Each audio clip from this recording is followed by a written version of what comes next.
everybody, Chris the old ass retro gamer back once again.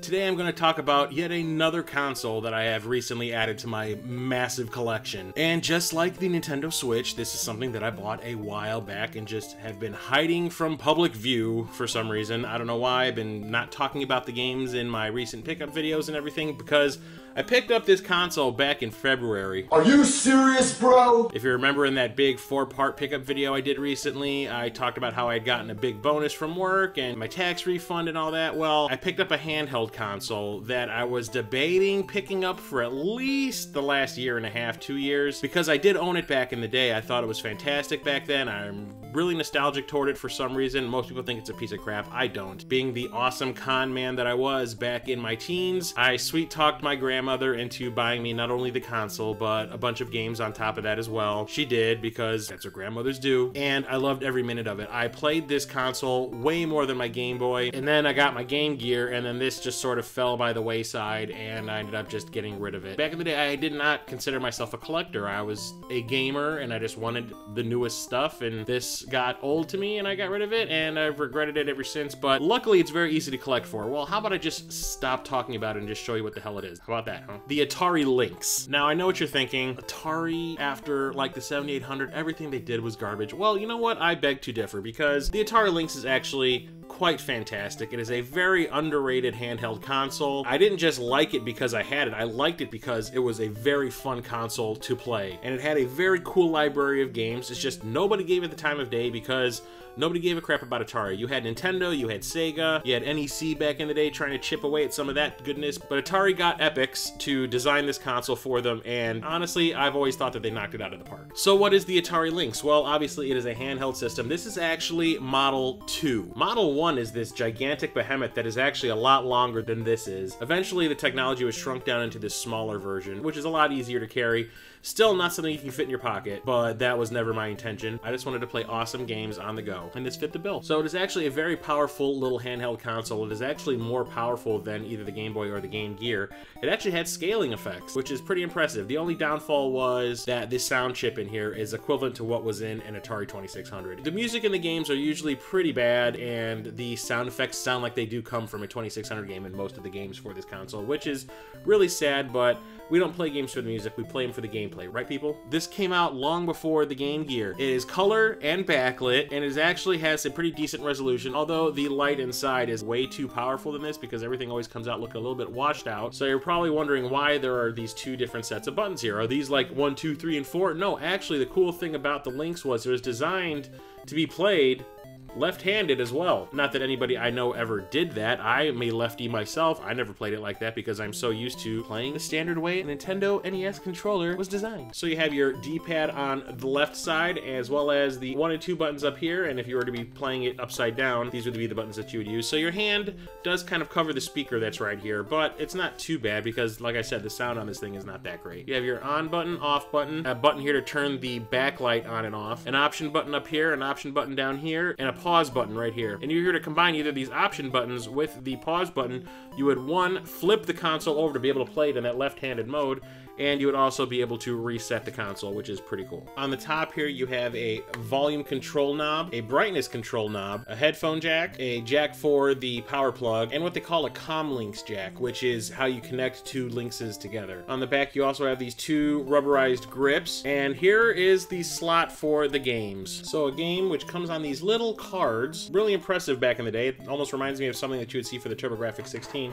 They just slide in the back here, hit the on button, and you have a game! You can adjust the brightness and all that, which is something you're gonna have to be doing with this console a lot. Each game requires a different setting. Actually, very comfortable to hold in your hand, and with the button layout, it is fantastic. I cannot imagine what the longer version of this, the original Model 1, was like to hold in my hand. That thing is huge, and if you've ever seen the overly comical original trailer where Tobey Maguire locks himself in a bathroom stall at school to play the original Model 1 on the toilet, it's like he's hiding a machete in his jacket that plays video games. It is the most unintentionally funny commercial for a video game you'll ever see in your life. Oh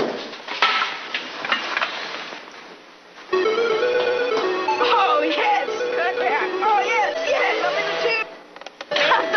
Oh yes, yes!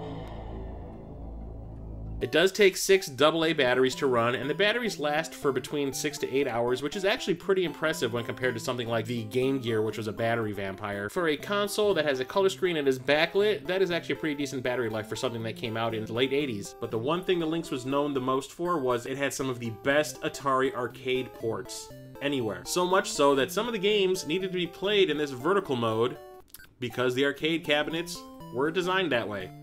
What about the games? So I do apologize in advance, there will not be any gameplay that I will be showing with these games because I am shooting all this on a Mac, and there was no emulator for the Lynx available that I could get to run reliably on my computer, so I wasn't going to shoot video off this tiny little screen that is not all that great to begin with. I'm sorry, but I'm going to be speeding through them as fast as I possibly can, so it wouldn't be worth it. Anyway, luckily for me, and you, if you decide to collect this console like I am, the games for the Lynx are extremely easy to come by, complete in box. Most of the time they are still sealed. There's a ton of new old stock out there, and it is extremely cheap. I was buying games for $3, $4, $5, at the most $10 when I started collecting for this console again. And it was making me super happy because I was getting a lot of really great games cheaply. Yes, there are some games out there that are pretty expensive, but they are few and far between. I have stacks of games for this console, and 80% of them are really, really good. Starting with APB, which is an arcade port of a top-down, sort of Spy Hunter-esque racing game, where you play as some cops and you're chasing down criminals for points. It's not the deepest thing ever, but it is actually really fun. One of my favorite games when I owned this console back in the day is Batman Returns. It is a side-scrolling beat-em-up, and the cool thing is it is its own game. This is not a port of any of the games that came out for the Genesis, the Nintendo, the Super Nintendo. This is a brand new Batman Returns game that was developed specifically for the Lynx. It's not the best one that's out there, but whenever I wanted to show somebody what the Lynx could do, I would always give them this game to play. It's hard as hell, though. Another licensed game is Bill and Ted's Excellent Adventure. It is very similar to LJN's NES Bill and Ted game, but it is way better. It is a top-down adventure game. It also kind of combines a little bit of what happened in Bill and Ted's Bogus Journey because the Grim Reaper has kidnapped all of the ancient historical dudes that they find in the first movie, and you have to rescue them all. It is actually really fun. It is a little vague, but it is pretty cool. One game that really shows off the scaling capabilities of the Lynx is Blue Lightning. It's like Afterburner, but not as fast. Doesn't mean it's not fun though. Chips Challenge, which is a puzzle game. Crystal Mines 2 kind of reminds me a little bit of Dig Dug, so it's kind of like an action game and a puzzle game mixed together. This one still makes me laugh. Dirty Larry Renegade Cop. They couldn't license the movie, so you make fun of it. It's a side-scrolling beat-em-up slash shooter. It's okay, it controls kind of strangely, but I really enjoyed it. I think it's pretty fun. This one was one of the more expensive games, but I was willing to pay for it. I mean, we're not talking super expensive, we're talking like over $20. But that's Dracula the Undead. It's a point-and-click adventure game where you play as Jonathan Harker, who's trapped inside Dracula's castle and you're trying to find your way out. The graphics are actually really awesome in this game, and the gameplay, while it is slow, it is a point-and-click adventure game, you have to expect that. But it is a lot of fun and is actually really, really moody. I really enjoy this one a lot. Here's the game that requires you to play the Lynx in vertical mode. Gauntlet 3. This is the only console that I'm aware of where Gauntlet 3 got a home release. It is an awesome port of a Gauntlet game. I love Gauntlet. I think it's a fantastic dungeon crawling action game. Playing it in the vertical mode is really cumbersome and awkward because when you're playing it, you've got the D-pad down here and the buttons up here, so you're playing it like this. And it is very, very strange. It takes a while to get used to, but once you do, this is an awesome port on a handheld. Gordo 106, a side-scrolling platformer where you're playing as this little monkey that's been experimented on, so now he's like super smart and he's trying to evade his captors. It's not the greatest thing ever, but it is really enjoyable. I got this game at People Play Games before they shut down, so I got this for I think $1.50. Hard Drivin'. It's a port of another arcade game, which I was never a big fan of. It was one of the first games that I remember seeing in the arcade that used polygons instead of pixels.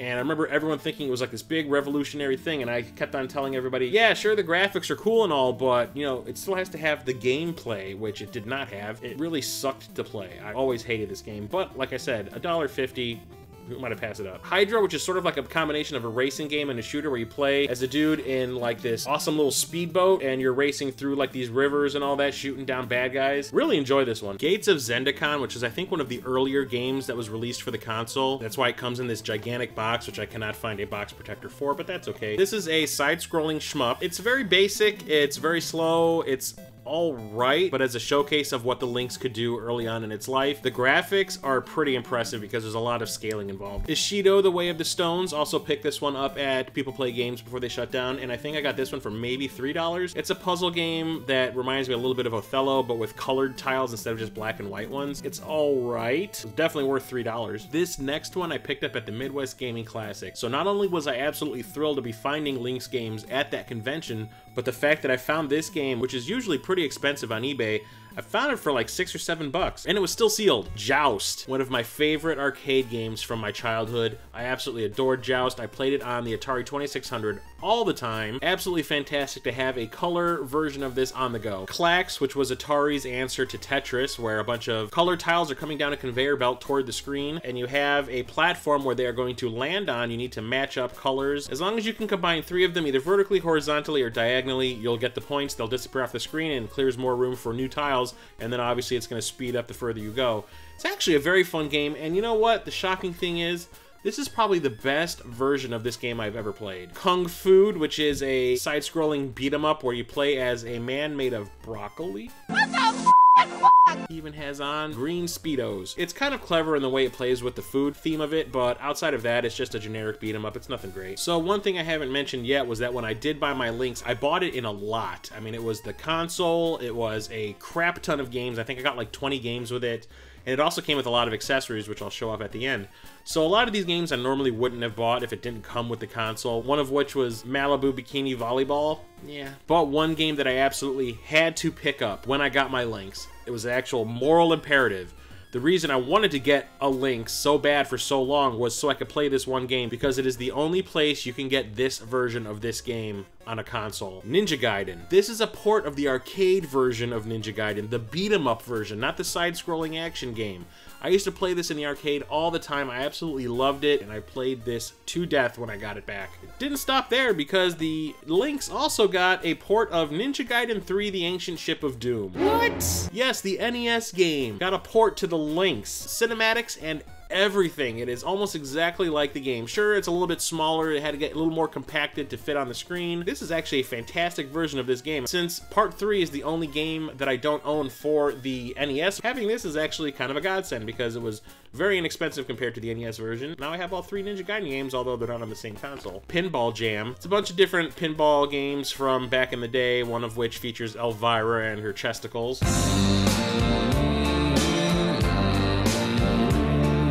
So you get Elvira and the Party Monsters and Police Force. Never played either of them in the arcades or an authentic pinball machine, but you know, these ports aren't too bad. I mean, it's pinball on a handheld console. It's not the greatest, but it's not terrible. Here's another one I absolutely had to have because, funnily enough, this is also the best version of this game on a home console, but just too bad that it is not a very good game to begin with. That's Pit Fighter.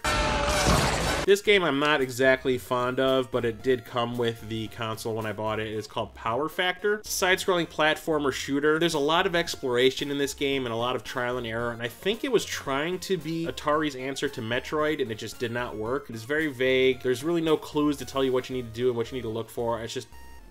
Kicks, another arcade port. Rampart, which is a strategy type game. I've never actually played any version of this. I know there's one available for the NES and I think the Genesis, but it's kind of like a castle defense game, I do believe. I've always wanted to play Rampart, just never got around to it. Another great arcade port is Road Blasters.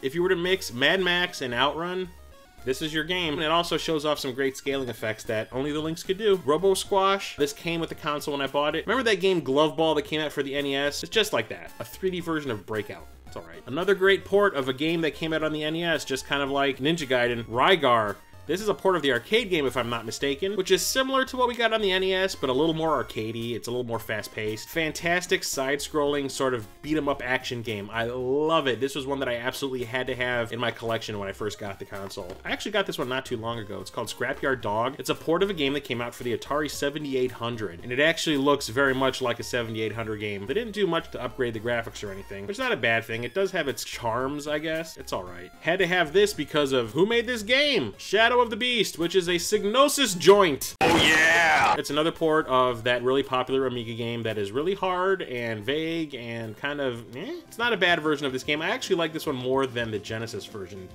That's kind of shocking. Shanghai. Yeah. It's Mahjong. It came with a lot. Steel Talons, which, like Hard Drivin', is a polygonal helicopter flight sim arcadey shoot-'em-up type game. It's really slow, but it is kind of impressive to see a handheld console doing polygons like this. It's kind of rad. Here is my absolute favorite game for the Lynx, and it came in the lot where I got the console, so that was another plus to make me say, yes, that is the one I need to buy.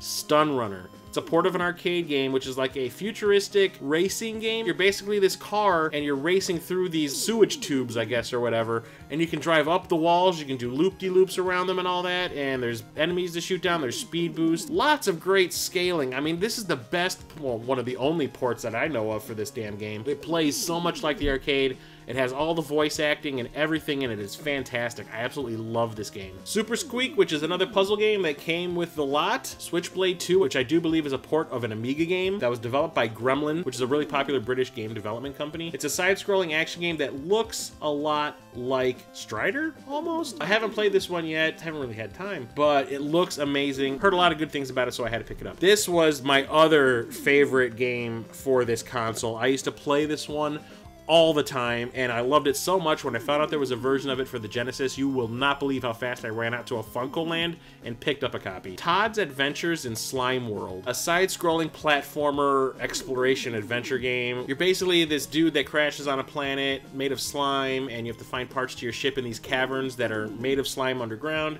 And the more slime you get on your body, the more damage it does. Your only weapon in this game is what amounts to a squirt gun. The only way you can heal yourself is if you find these like puddles of water you can wash yourself off in. It is a very unique game. I really enjoy the mechanics of it. I'm making it sound kind of weird. It is actually a lot of fun and a very addictive game. If you have a Lynx, you actually need this game in your library.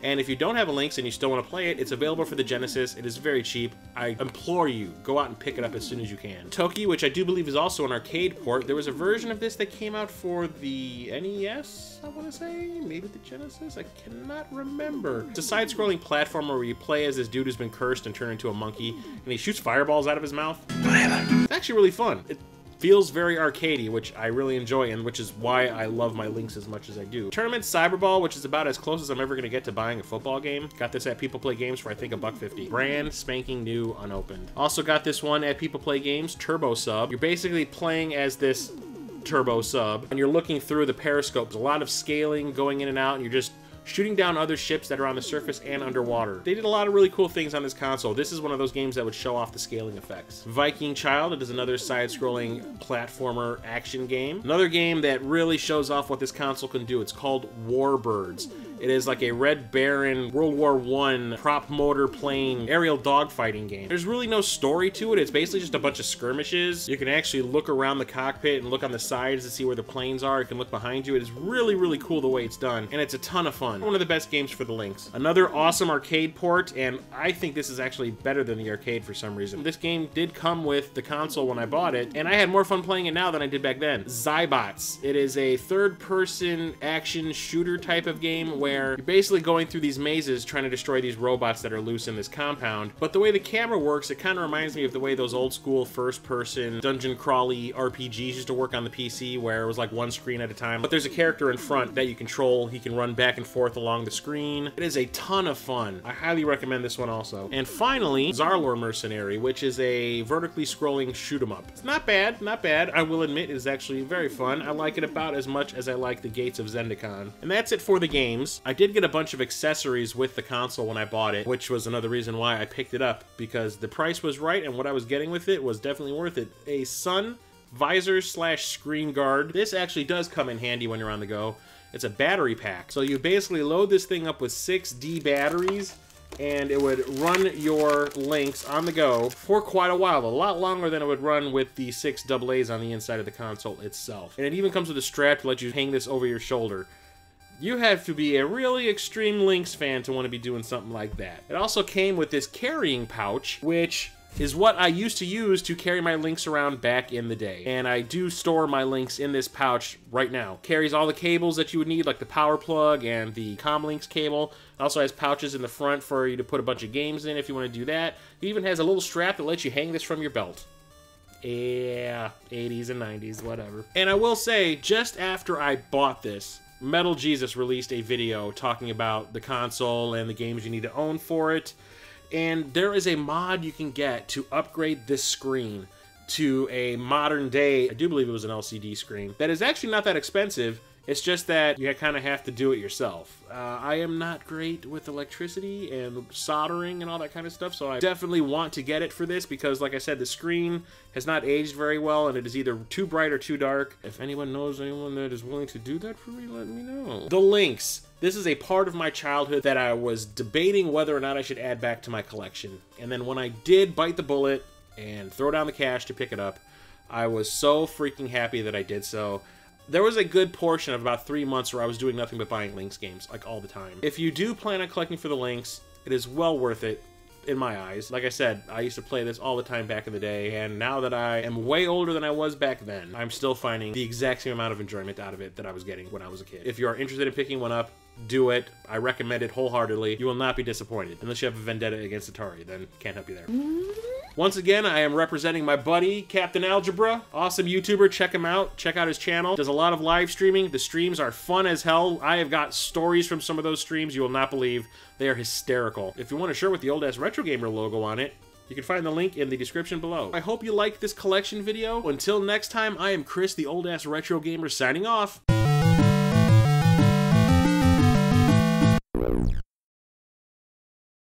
I got it complete in box. Fan-freaking-tastic.